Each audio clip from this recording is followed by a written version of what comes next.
everybody, and welcome back to episode 26 of Talking Sports with Miles and Andrew. I'm one of your virtual hosts, Miles Schild. This is my co-host. And I'm your in-person host, Andrew Volkman, everybody. How's it going? All right, let's get it going here. Starting off with the news segment. We have some huge news going on in the NBA right now. Terry Rozier, who is a guard for the Miami Heat and head coach of the Portland Trailblazers, Chauncey Billups, have both been arrested for sports betting probes. Andrew, thoughts on that? Yeah, this was something that I knew was happening. The NBA were actively investigating, and same with the FBI. They were actively investigating Terry Rozier over the summer, and he wasn't playing to start off these first couple games in the NBA season. And I knew that that was going on, but I did not knew or know that Chauncey Billups was involved in this, and I did not know that it could reach a level like this. So I'm was very surprised when I saw this. I believe it was late Wednesday night. I saw this. This was quite a shock to me. Yeah, this is huge news because first of all, Terry Rozier, you look back and you're gonna have to go see it. Some of these viral videos, folks. You can see very clearly him throwing the game. He would just chuck the ball and it easily gets stolen, or it would easily airball. He was playing terrible basketball, or he was throwing the games. And I'm telling you right now, folks, it's most likely the second one. And then on the Chauncey Billups side, this is even worse for him, right? Because he's the head coach. He's supposed to be the leader of that Portland Trail Blazers team. And that is a team that the biggest leader is Damian Lillard on the bench. And who knows? We could see the interim head coach be Damian Lillard for all I know. But I think that Chauncey Billups, he disrespected his own name right there doing that. And then Terry Rozier too. You know, we knew that he was getting investigated, but that man made $160 million in total in his career. $160 million. How much more do you need? Yeah, definitely. And I looked at Chauncey Billups' kind of net worth and like over his career in the NBA. He made a good amount of money too. So just really bad look overall for those two, and also for the NBA because they carried out their own investigation and nothing came of it. When the FBI showed up, that's when things kind of got discovered. So I don't know if that's really on the NBA or if they knew what was happening and kind of turned a blind eye to it. So I'm very confused on that. At least that's all really I got on that. What's the next thing, Miles? Though. We got some MLB news to talk about, some manager news, and going into the World Series. So, Andrew, what do we got going on there? That's right. I forgot I was kind of leading this the way here. First, let's talk about the managing hires. First, Kurt Suzuki has been hired as the Los Angeles Angels manager for 2026, and I want to specify only for 2026. It is a one-year deal for Kurt Suzuki, a former MLB catcher, former catcher for the Los Angeles Angels. Suzuki, he's kind of familiar with the organization, so it's glad to see a familiar face kind of going into that Angels organization. Uh, that means that Albert Pujols, not Pujols, correcting what Miles said last time. Albert Pujols is no longer in the running to be the manager for the Los Angeles Angels. Currently, right now, I believe he's being interviewed as the Padres manager and the Baltimore Orioles manager at this moment. And finally, the Giants have hired their manager, Tony Vitello, I believe the Tennessee Volunteers college head coach this past season, and he is going to be the first manager to go straight from college to the MLB. And I saw Pat Murphy was actually commenting on this, the Brewers manager, who he himself was a college coach for some time. But Tony Vitello is taking an interesting route. He is going straight to the MLB manager position without any prior experience compared to what Pat Murphy did, where he, I believe, started in the minor leagues, got promoted to pitching coach and then bench coach, and now he's with the Brewers as their manager after being bench coach for a couple years under Craig Counsell. So very unorthodox kind of approach for Tony Vitello. And then finally, talking about the NL and ALCS, we have just some things to wrap up here. They wrapped up very recently, starting with the Dodgers and the Brewers. Last time I talked to you, the Dodgers were up 2-0 on the Brewers.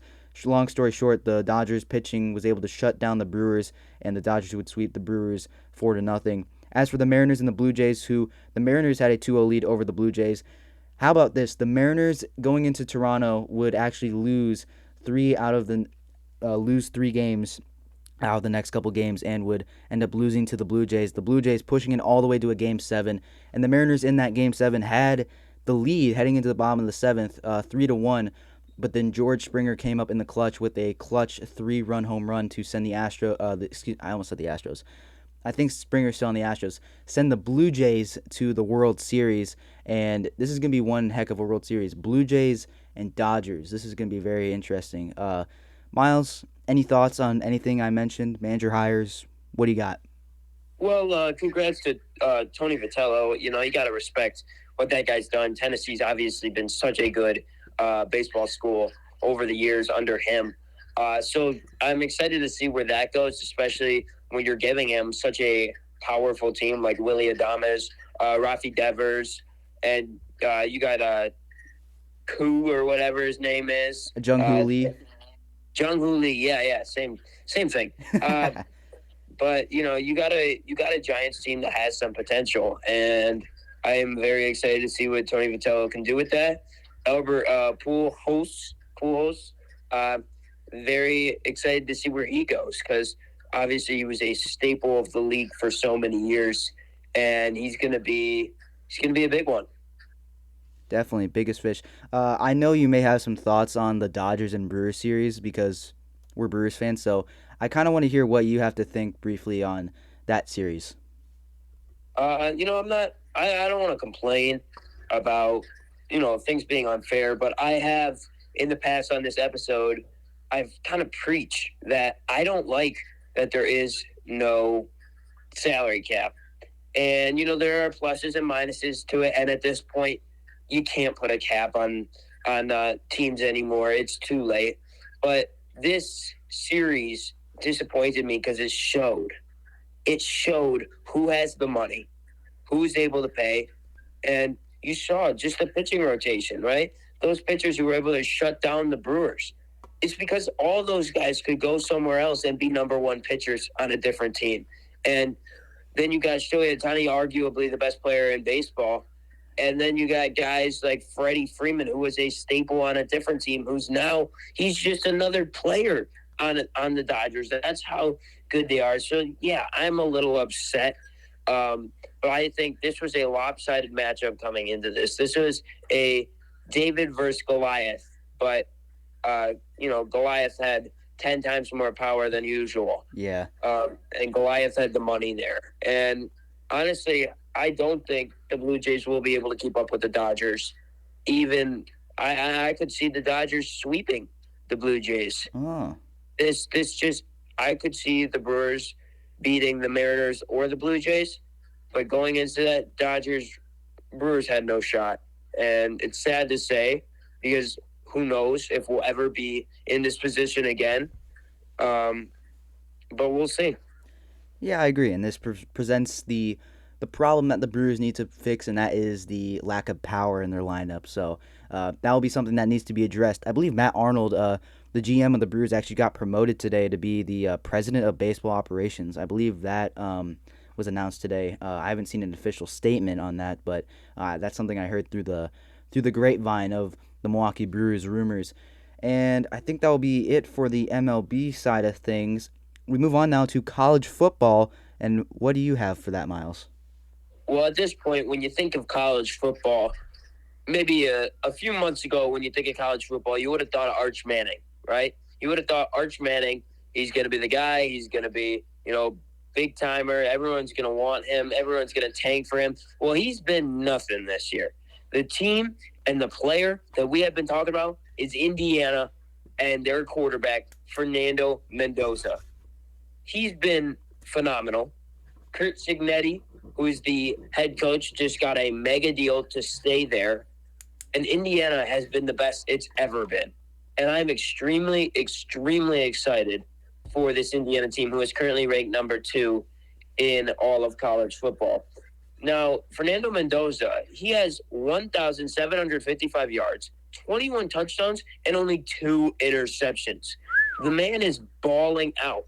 He transferred to Indiana from Cal, and he really wasn't anything in California, right? He really wasn't anything with Berkeley. But now, looking into it, Indiana has been his home, and right now you could see Fernando Mendoza go number 1 to the New York Jets right now. Yeah, that sounds very interesting. A great story. What is it with Cal producing really good quarterbacks? For you Packer fans who know a specific quarterback that passed through our team that also went to the University of California, Berkeley. Yeah, that's very interesting. Again, was not expecting Indiana to be this good, but last year they were very good. So I guess Yeah. Indiana kind of knows how to get it done now, I guess, which is very Well, interesting. yeah. I think that, well, first of all, Fernando Mendoza, I think everyone's talking about him at this point. But in high school, fun little fact here, in high school, he was part of a wing T offense. And for those of you who don't know what a wing T offense is, you pretty much only hand off the ball. And he transferred high schools because he felt confident that he could continue to get better and continue working to his goal and dream of being a big time quarterback. He transferred and ended up, going to Cal, and now he's at Indiana, and he is to me the front runner for the Heisman. Definitely. What class is Fernando Mendoza, by the way? Because I'm very curious to know what he is, by the way, if you know. Uh, I believe he's a senior, so I believe he's in his 4th year. Okay. So 22, 23. But yeah, he kind of revived and gave himself a shot, really, to enter in this league. Obviously, California quarterback Aaron Rodgers, also Cal. Now he was on the New York Jets. We could see some Jets connections there. So we'll see. All right. But I think that will wrap it up for the news segment. A lot of good stuff that we covered here. But now it's time to move on to QA QB.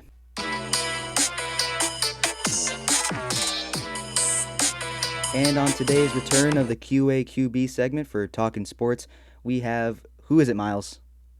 The Jets quarterback room.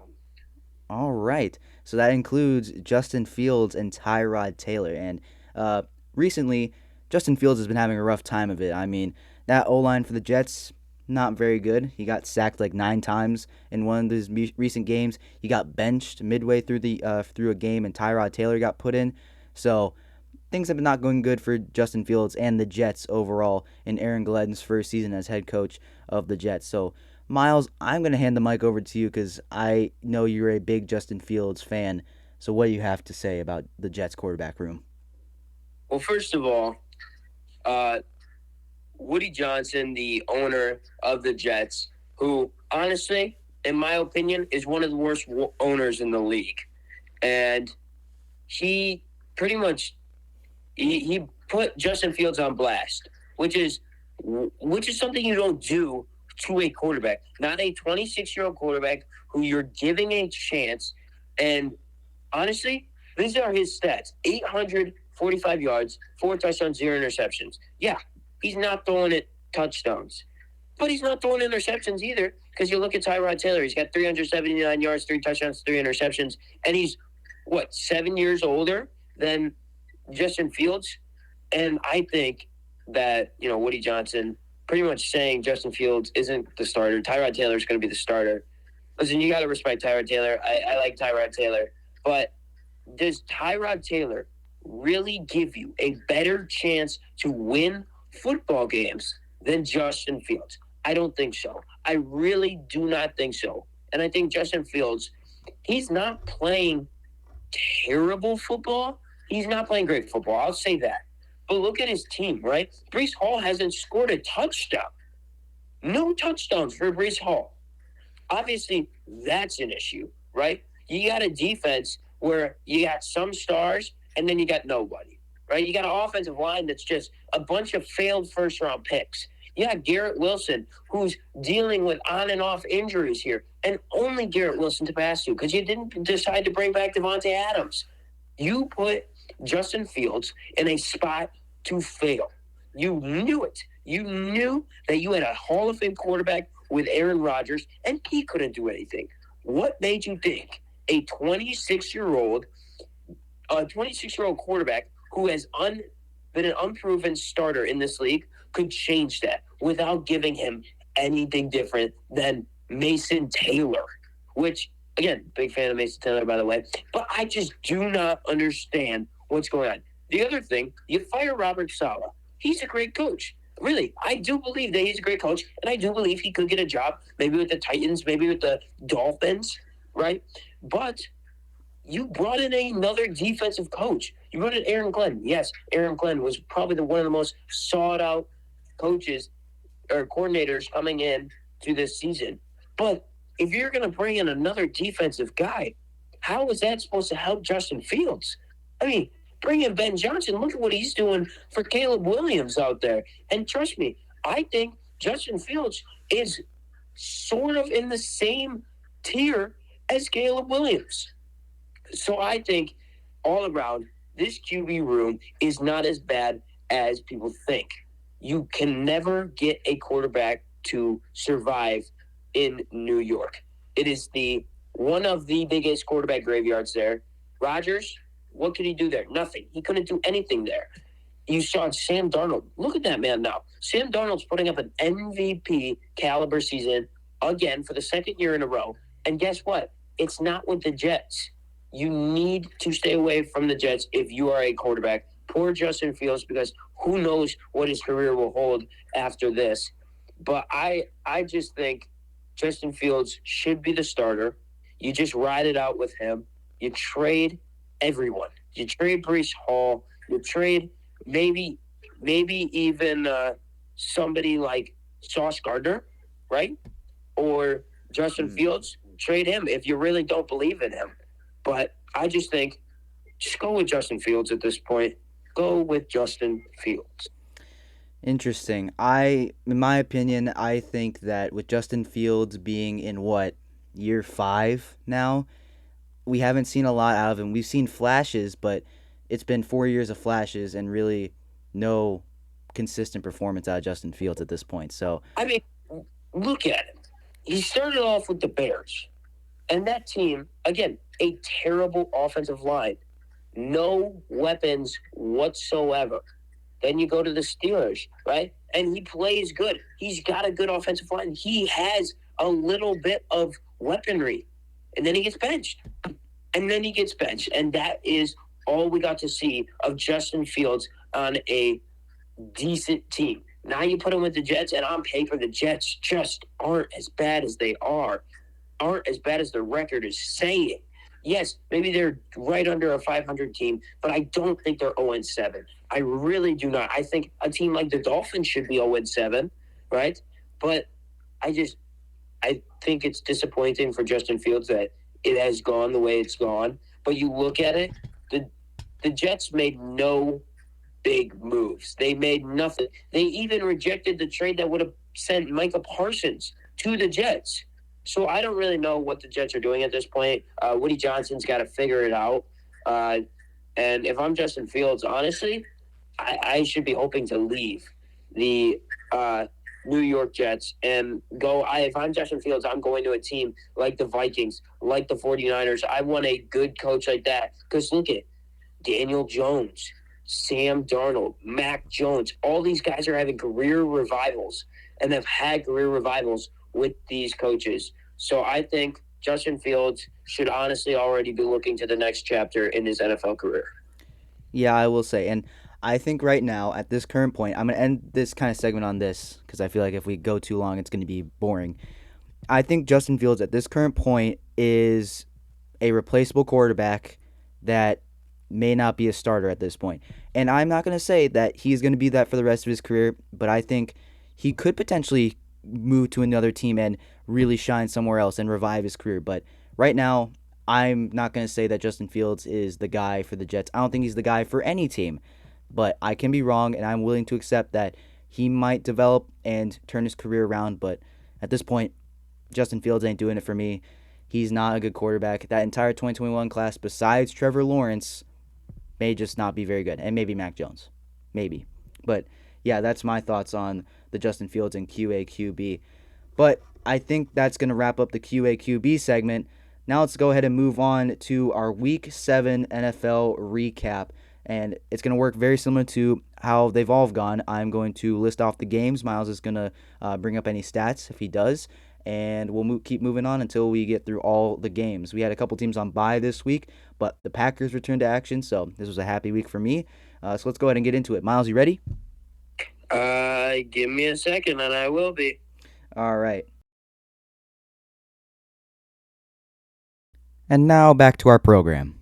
So our first game here from Week 7 was Thursday Night Football, the Battle of the Unks, or whatever. The wasn't the Icy Hot Bowl. The Icy Hot Bowl. Yes, the Icy Hot Bowl. It was the Steelers and Aaron Rodgers, 41-year-old Aaron Rodgers, and the Cincinnati Bengals and newly acquired 41-year-old Joe Flacco. And the Bengals would actually hold on and come back to beat the Steelers 33-31. And Joe Burrow cannot be any more happier to see Joe Flacco leading his team to victory over the Steelers.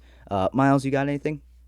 Yeah, this was honestly, yes, it was a battle of old guys, but they both balled out. Right? Rodgers had 249 yards, 4 touchdowns, and only 2 interceptions. Joe Flacco had 342 yards and 3 touchdowns. Both running backs had big games. Jalen Warren, Chase Brown, both respectively had over 100 yards. Both had no touchdowns.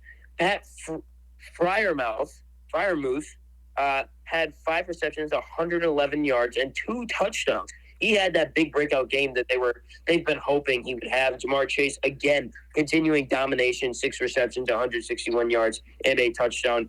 This was honestly a sign of hope for the Bengals, and I would not be too worried about it if I'm the Steelers. But Joe Flacco, man, you're still balling. Yeah, I agree.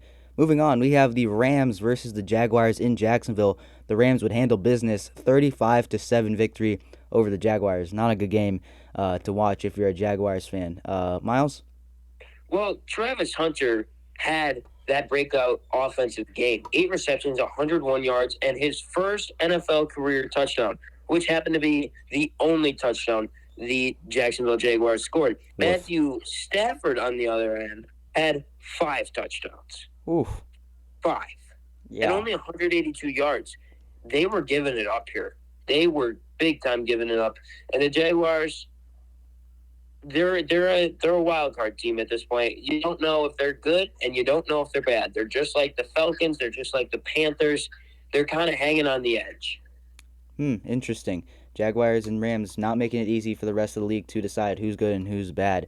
Next up, we have the Eagles and the purple incarnation of Satan, as Tom Grossi would say, the Minnesota Vikings.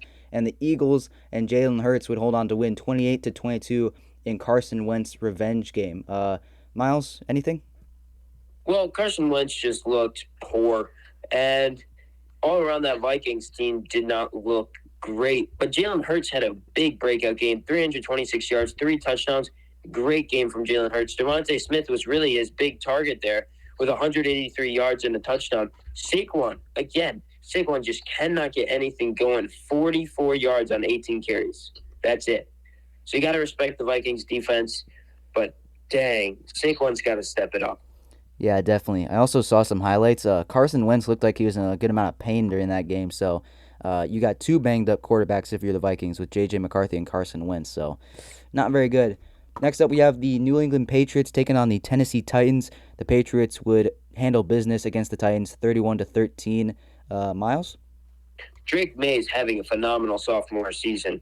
He has emerged as the best quarterback of this draft class year 2. And he's a top 5 candidate for MVP. And he is playing very good football. And with Mike Vrabel as his head coach, the 5-2 Patriots defeat the 1-6 Titans, the former team of Mike Vrabel. And this was just all around a very bad game from the Titans, like every game has been since. And honestly, the Titans are 10 times worse than the Jets, going back to the Jets. But I think Mike Vrabel could be your coach of the year, and the Patriots are back in business. Definitely. Speaking of the Jets, we have the Panthers versus the Jets, and this was a game. It was the Panthers 13, Jets 6.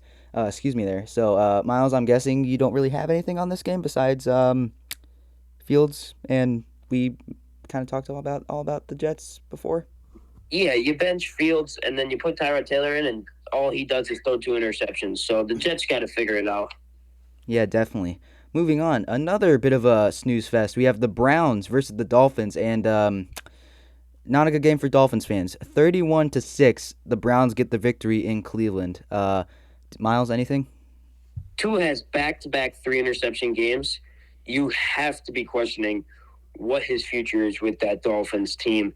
And Dylan Gabriel, he looked all right, but Quishon Judkins, man, 25 carries, 84 yards, 3 touchdowns. Great game from him. And the Browns may have a little bit of hope that there may be a future. Yeah, definitely. I feel like they are. They just need a good quarterback to anchor the team, and they could be a team that could be in a couple years beyond the rise. Maybe hot take, possibly. Next up, oh boy, we have the Pope-led Chicago Bears versus the New Orleans Saints. How about this game? You have the Pope and the Bears taking on the Saints. That's a great game, I will say. The Bears would end up winning 26-14 in Chicago. Miles, I got anything? Well, Rattler had 2 touchdowns, 3 interceptions. You have to question. They're 1-6. When does Tyler Shuck get a shot? Spencer Rattler has not been terrible, but when do you give Shuck a shot? You drafted him second round, third round, whenever that was. You have to think, when are you going to draft him? And Chris Olave, 98 yards, 2 touchdowns. He's just building a resume, and teams are going to be trading for him. And I could see Chris Olave in a different uniform by the end of this season. Definitely. Moving on, we have the Chiefs, oh boy, versus the Raiders, and another snooze fest. Look away, Raiders fans. But the Chiefs would shut out the Raiders 31-0. Miles? Geno Smith only had 10 completions of 16 attempts. And you know how many yards he had?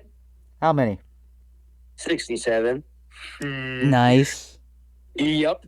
But Mahomes had much more than that. 286 yards, 3 touchdowns. We looked at prime Mahomes there. That fake out when he was getting everyone to try to jump off sides just like Jameis did it, but instead snapped the ball and got the first down. It was very impressive. Mahomes looked prime. And even with Travis Kelce being the leading receiver, 3 receptions, 54 yards. So he didn't have a lot there. But Rashee Rice coming back, having 2 touchdowns, the Chiefs looked very good. Yeah, definitely. I just looked at the stats for the Jets game. Fields had less. Actually, probably shouldn't come as a surprise, but Fields had less passing yards than Geno Smith. But Geno Smith only racking up how many yards he did in 4 full quarters of a game, and Fields getting about 20 less in 2 quarters. That should say a lot about Geno Smith and the Raiders at this point.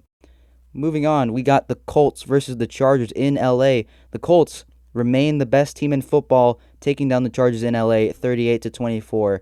Miles? Indiana Jones, as you call him. Daniel Jones had 288 yards, 2 touchdowns. Great game from him. Jonathan Taylor is continuing to be the best running back in the league with 94 yards and 3 touchdowns.